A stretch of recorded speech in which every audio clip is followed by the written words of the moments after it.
The game that I'm talking about today is called Shanghai Incident, and it's part of the Decision Games Folio series. It uses the fire and movement system, and this game covers an incident that happened in 1932. It's not the most commonly known battle, and the scale, I believe, is 1 kilometer per hex, and most of the units are regiments and some battalions. And the game mainly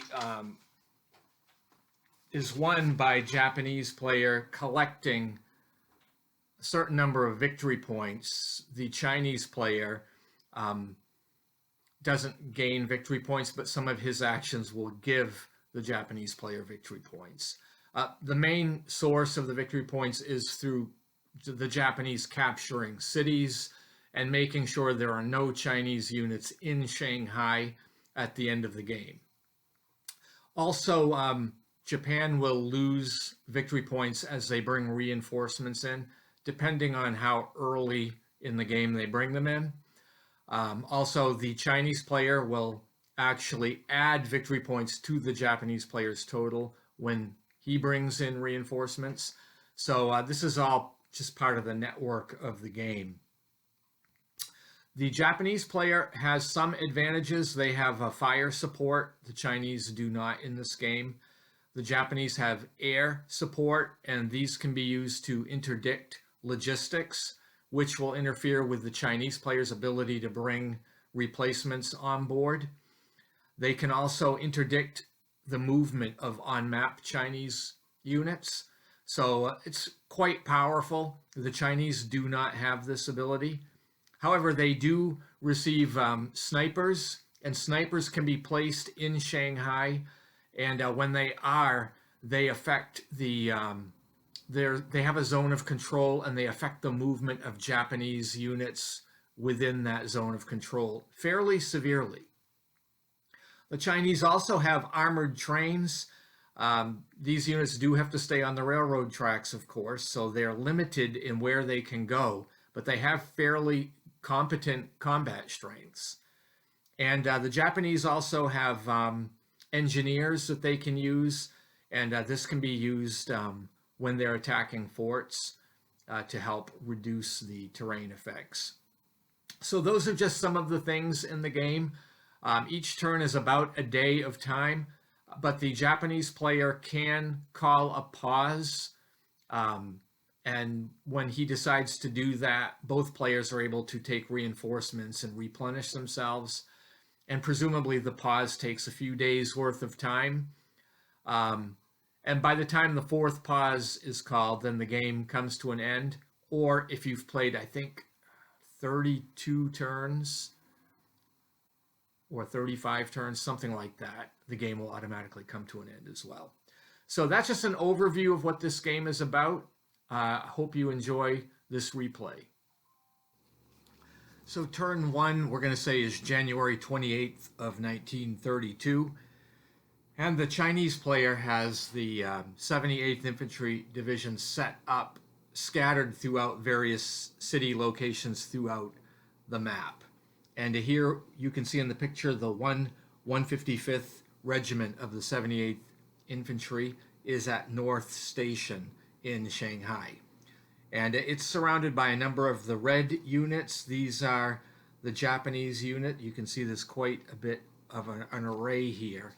And so combat happens here, which results in an exchange. And then during the mobile combat phase, all of the units are able to attack a second time, and the Japanese do manage to capture the North Station. On the Chinese part of the turn, the commander decides to just consolidate the 19th Army around Shanghai and to use the rest of his army to screen the riverbanks. And he moves the armored train along the railroad to the outskirts of Shanghai, where it will be joined by a support battalion.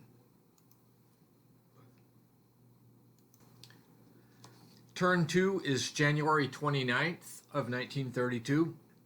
And as you can see in the picture, the Japanese have attempted to secure the position around Shanghai. Meanwhile, the Chinese are trying to prevent that from being captured. And you can see that the armored train has moved in to the region along with the 3 155th Regiment. Now it's turn 3, January 30th, and the Japanese commander is playing it safe because he doesn't have a lot of strength, so he's not being too risky here. He is using some of his air power, and here we see Japanese airplanes flying interdiction to slow down the Chinese march. You can see they're trying to interdict that support unit and its force to the north of the city. Should also be noted that the Japanese have 2 carriers offshore, the Kaga and the Hosho, and these can send A1N2 biplane fighters and B1M3 biplane bombers on interdiction missions against the Chinese, particularly against the movement at this stage of the war. So the interdiction zone would be any hex within 2 spaces of the air unit. And what that does is it causes the Chinese unit to pay double the terrain's movement cost to move through that interdiction zone. So after this turn, the Japanese player decides to call the first pause in the battle.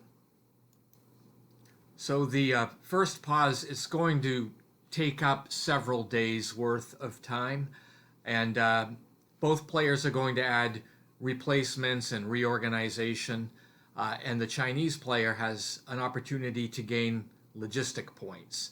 And he does this by rolling the dice, and in this turn, he rolled snake eyes, which is a very bad result. You have to add, 6 to the die roll, so that brings it up to 8, but because of the interdiction by the Japanese, that cuts the logistic points in half. So the Chinese player is only going to gain 4 logistic points. But this is going to bring the first pause to an end. Now we begin what we'll call turn 1 after the pause, and that is going to be February 4th, we'll say, of 1932. And what happens here, if you can see in the picture, the Japanese 24th Regiment has decided to attack Chuanghapin, which is defended by a regiment from the 78th Division. And there's heavy fighting here. Both sides suffer losses, but the Chinese infantry manages to hold out. During the Chinese player's part of the turn, you can see in the picture that he tries to set up somewhat of a screening force along the Zhuangbang River for defense of the city. And that's about the best he can do for that part of the battlefield. There's also a little bit of fighting that happens back in Shanghai in Shanghai, but it doesn't have much effect. Now we go on to turn 2, which is February 5th of 1932. And as shown in the picture here, the Japanese is trying to attack the 78th Division in Qiangwan. And this attack is successful, so the Chinese is going to attempt a fire and movement rule called stiff resistance. But in this game, it's not automatic, so he has to roll a die. And in this case, he fails his die roll, so he can't use stiff resistance. He can't retreat. So this unit is eliminated. Now it's turn 3, February 6th. And just north of Shanghai, we have the city of Jiangwan. And the SNLF has now surrounded part of the 78th Infantry Division. And it attacks, and its successful attack, the Chinese unit is eliminated, and Qiangwan falls. In this next picture, we go back to Shanghai, and here the SNLF renews its efforts to control the city and launches some attacks against the 78th Division. And this time, the Chinese forces in this sector are destroyed. However, the 78th Division is still maintaining a presence in the city. For turn 4, I don't have a picture, but the SNLF attacks the Chinese 78th Division again in Shanghai, and finally is able to remove that unit. So it should be noted that if by the end of the game, if the Chinese have even one unit in Shanghai, they can actually win the game by that route alone. Now we go to turn 5, February 8th of 1932. In the picture you can see there's more fighting. All that's really left here is the armored train, and after the 78th Division is completely destroyed. So of course the train has excellent attack factors but very poor defense, and since it's bound to the railroad, it's got very limited options on retreat. Now on turn 6, February 9th, the Japanese commander decides to attack the armored train, and since it can't retreat, it is destroyed. And so this pretty much clears Shanghai from any Japanese influence. So at this time, the Japanese player decides to call for another pause in the battle. So this is the second pause. Again, this represents a few days worth of time without fighting. The Chinese player rolls the dice and collects logistics points. This time he gets 11, but again, this number is a little bit lower than it would otherwise be due to effective strategic interdiction of the Japanese aircraft. And that's something that should be noted. In this game, the Japanese player can assign some of his aircraft to interdict the Chinese logistics track on the map, and each plane counter that is on that map will reduce the logistic points by 1 die roll. So this is a very useful way to use the air power. Meanwhile, the Chinese player decides to bring in the rest of the 61st Infantry Division, and this is mostly coming in south near Shanghai, but part of it is coming in a little bit farther north. The Japanese player decides to hold off on reinforcements at this point, and one of the reasons why is that the longer that he can wait on the reinforcements, the less cost in victory points to bring them aboard. So this is turn 1 after the pause. We'll call it February 11th of 1932, and here you can see in the picture that the 24th Infantry Regiment in the red, the Japanese, make a move toward the Chinese forces along the Zaobang River. And you can see the train caught up in there, and he ends up deciding to retreat into the further into the city. But the attacks are going about all along that river with limited success. As the turn continues, the Chinese 60th Infantry Division has now advanced on the western edge of Shanghai. The Japanese hold this with a fairly strong force of SNLF units. You'll also notice in the center of the area, the Chinese was able to create a sniper unit. Now that unit will affect the Japanese movement costs. It's really a form of interdiction in this game, and it affects it triples the movement costs for Japanese units that are in the zone of control of the sniper unit. On turn 2, it's February 12th. I don't have a picture for this turn, but the armored train in Wusong is finally destroyed in an attack by the Japanese 24th Infantry Regiment. And then just outside of the city, the 60th Division of the Chinese tries to launch an attack, which has no effect. But a second sniper unit is able to be deployed, So this, of course, is going to hinder Japanese movements. On turn 3, which is February 13th, the 24th Regiment moves farther north and finally is able to capture the Wusang forts. And it should be noted these are worth victory points if the Japanese can maintain control of them at the end of the game.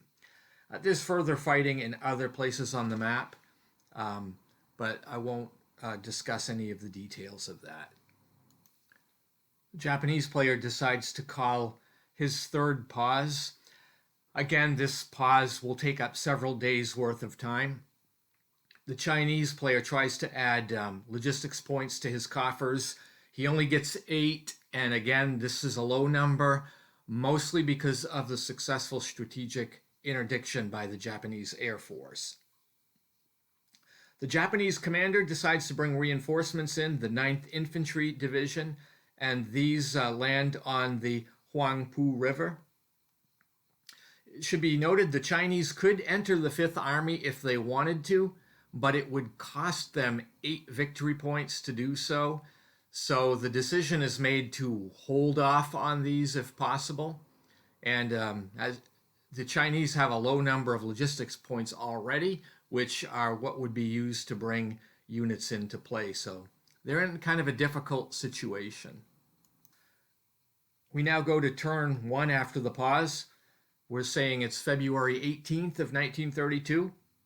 You can see in the picture here, the Japanese forces in Shanghai are threatened by the Chinese 60th Infantry from the west.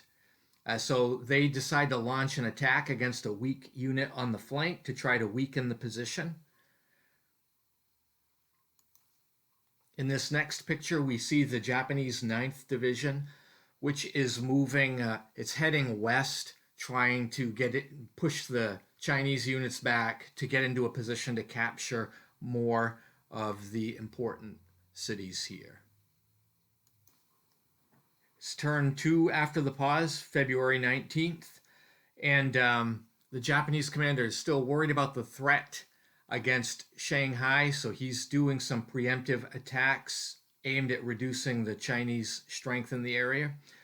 And then, as shown in the picture here, the 9th Infantry makes some more attacks, particularly against the Chinese units in Yanghan. And in the end of the matter, the eastern part of Yanghan is captured. The western part remains in control of part of the Chinese 78th Division. On turn 3, February 20th, there's more fighting around Shanghai, but important battle here is fought at Yanghan. And this is over the western part of the city. And both sides suffer losses here. And in the end, the city remains contested. The Chinese 78th Division has a stronghold here. So we'll see what happens as the days progress. Now I'll show a picture of the end of the game. But essentially on turn 4, February 21st, the Japanese player continued to fight on the western side of Shanghai to keep the Chinese out so that they won't lose the game. Then on turn 5, February 22nd, the Chinese forces at Yangshan that we had been seeing holding out the west part of the city finally surrender to the Japanese, and that city does fall. And then on turn 6, February 23rd, the fighting continues, but the Chinese really have no spit left in their army. They've got no logistics points left, so they can't reorganize anybody, and they just have to hold on until the next pause is declared. Going on to turn 7, February 24th, the Japanese troops finally managed to capture the city of Dashang, and the Chinese can really do nothing at this stage, so the game's going to come to an end because the Chinese will call his last pause. And adding up the victory points, the Japanese will call the pause, and they have enough victory points to win a major victory. And as the book would say, what is a major victory? Well, the Chinese army is badly damaged, leading to the evacuation of Shanghai and Nanking, and this settles the international opposition to Japan somewhat. And that's how this game comes to an end. So I wanted to talk a little bit about the game after the replay. Um, I like the game because of the esoteric topic mostly. The game is so-so. You know, I'm not a big fan of the fire and movement system. It's adequate.